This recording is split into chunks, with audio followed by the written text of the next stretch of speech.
On a commencé début avril par un décapage général de la zone avec des engins mécaniques pour aller au plus vite, et cela nous a permis de nous arrêter sur les niveaux les plus intéressants archéologiquement parlant. On a deux zones importantes. On a une zone d'inhumation qui comporte pour le moment entre 40 et 50 sépultures, que nous datons du XIIIe, XIVe siècle, mais qui pourrait avoir connu des époques différentes, sans doute plus anciennes.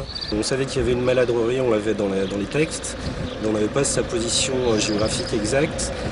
Et par rapport à cette zone d'inhumation qui est quand même assez importante, on pourrait peut-être retrouver géographiquement le lieu de cette maladrerie et faire le lien avec les textes.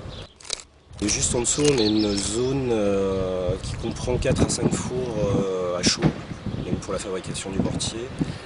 Et cette zone pourrait avoir été établie pendant la période antique. Et on a des fours qui représentent quand même des structures assez vastes et qui pourraient se révéler fort intéressants.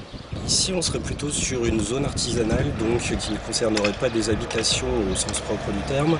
On a ici plusieurs zones qui concernent l'artisanat de la céramique, l'artisanat de la fabrication du mortier et celui du débitage de viande pour la boucherie.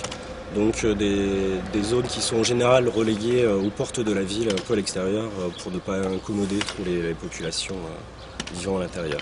C'est une zone urbaine mais qui ne l'a pas toujours été, et justement pendant l'Antiquité, il y a un déplacement de la population depuis Lyon jusqu'au ce qui va devenir la ville médiévale ensuite.